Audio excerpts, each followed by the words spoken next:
Olá, que a graça e a paz do Senhor Jesus Cristo esteja sobre a tua vida e a tua família. Venho nesse vídeo repartir com você a palavra de Paulo, o apóstolo Paulo, em Romanos capítulo 8, os versículos 28 e 29.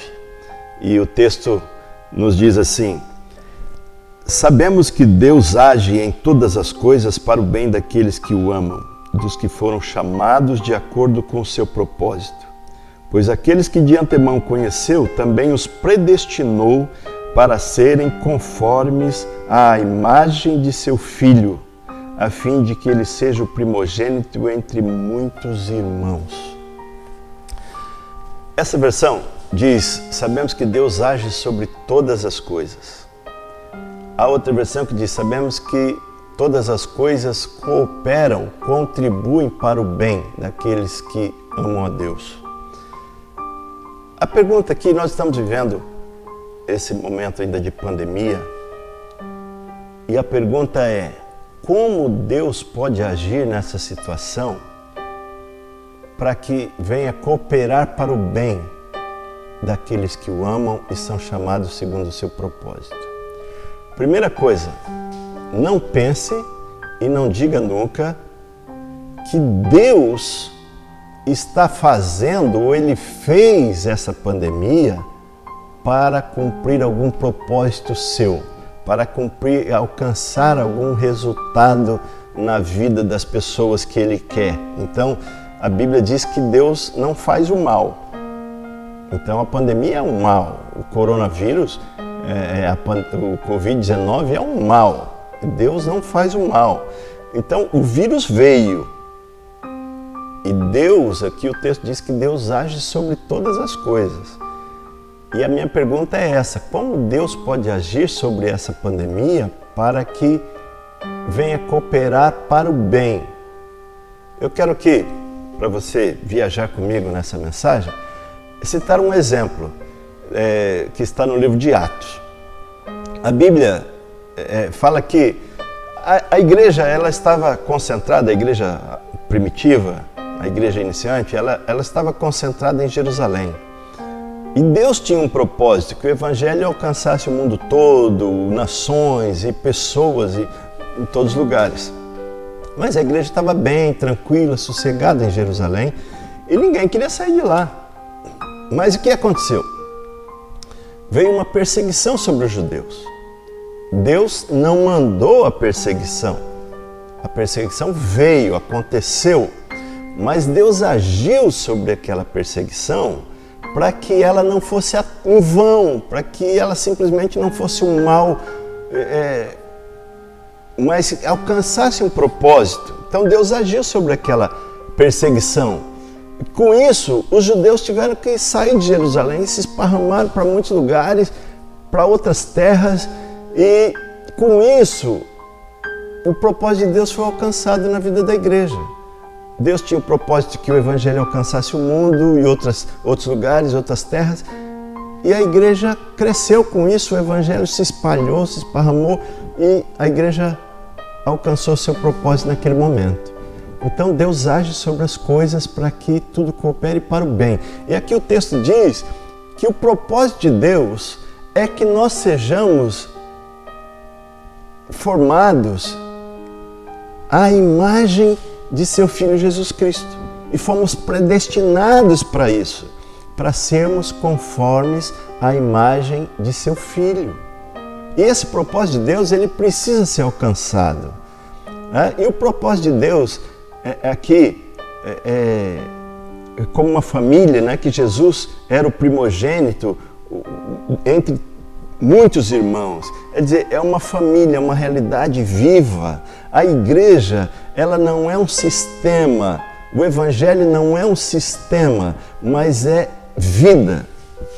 Então pense comigo isso. Aqui diz que Deus coopera, Deus age para que tudo contribua para o bem e alcance o seu propósito. Então, nós temos a tendência de transformar tudo em um sistema. Essa é a tendência humana, transformar tudo em um sistema, inclusive a igreja. Em muitas situações ela se transforma com facilidade num sistema. E rapidamente quero te contar aqui 2 situações que eu vivi essa semana. Eu estava falando com um amigo meu, pastor, muito amigo, e ele, falando comigo no telefone, disse: Roberto, você está reunindo a sua igreja, os 20% que o prefeito liberou? Eu disse: não estamos reunindo. Ele disse: eu estou reunindo e tal. Eu falei: olha, eu não estou reunindo porque eu não vejo propósito nisso. Não que a reunião seja ruim, não é isso que eu estou dizendo, mas não tem propósito no momento para mim, a minha visão. Por quê? Porque a regra que o prefeito estabeleceu é a seguinte: você pode ocupar 20% do espaço cumprindo todas as regras, álcool gel, máscara, distanciamento de 2 metros no mínimo, não cumprimentar ninguém, não dar a mão, não abraçar, não conversar, não ter contato. Então você pode só estar reunido ali dentro do espaço, mas sem nenhuma comunhão. Eu digo: então reunir para quê? Se eu não posso reunir grupo de risco, né? Pessoas de risco e nem pessoas de risco maior com mais de 60 anos e nem crianças. E eu disse: então reunir para quê? Se eu não posso abraçar, eu não posso ter a prática da comunhão, eu não posso ter vida, transmitir vida ali. É só reunir para quê? Para cumprir um sistema, uma formalidade, uma reunião sem propósito, a não ser de ouvir a palavra e falar que a igreja está reunida. Então veja, a igreja ela não é um sistema. Se não tem comunhão, se não acontece nada, não há prática e o repartir do amor, de tudo que envolve a igreja, só reunir por reunir não tem propósito. Pouco depois eu estava falando com um irmão, um jovem que eu gosto muito, e ele disse assim: pastor, o senhor está reunindo a igreja? Eu disse: não estamos nos reunindo no momento. Ele disse: mas o senhor está fazendo live? Eu disse: não estou fazendo live. Ele falou assim, com toda a sinceridade que ele estava falando comigo, a gente tem um relacionamento já de tempo. Ele disse: mas pastor, o senhor, se a igreja não está reunindo e não está fazendo live, porque live é o sistema do momento, todo mundo está fazendo live. Ele disse: a minha igreja está fazendo live, todo mundo está fazendo live. Toda igreja onde você passa está fazendo live, porque é o sistema do momento, virou um sistema. E se você não está fazendo live, você começa a se sentir mal porque você não está fazendo live, né? E as pessoas começam: nossa, você não está fazendo live? Não estou fazendo live. Eu estou gravando vídeo, eu disse: eu gravo os vídeos e posto para os irmãos, e posto em algumas redes, mas live eu não estou fazendo. Ele perguntou assim: mas se o senhor não está fazendo live e nem reunindo, não corre risco das ovelhas se dispersar e cada um ir para um lugar, procurar outro lugar, outra igreja e dispersar tudo? E eu saí de lá pensando naquilo e até certo ponto rindo assim com a situação, né? Por causa dessa tendência de tudo ser transformado em um sistema.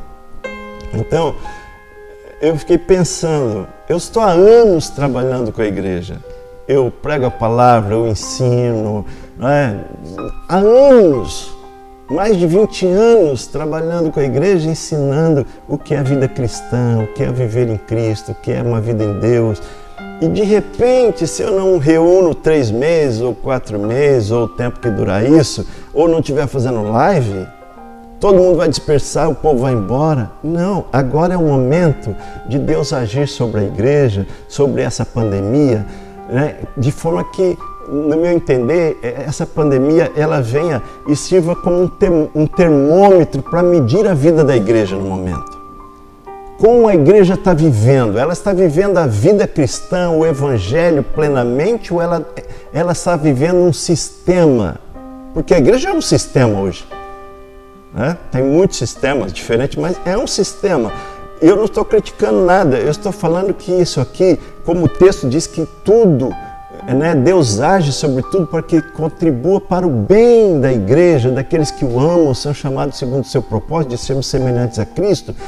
Temos que medir a nossa vida cristã nesse momento, como eu estou vivendo.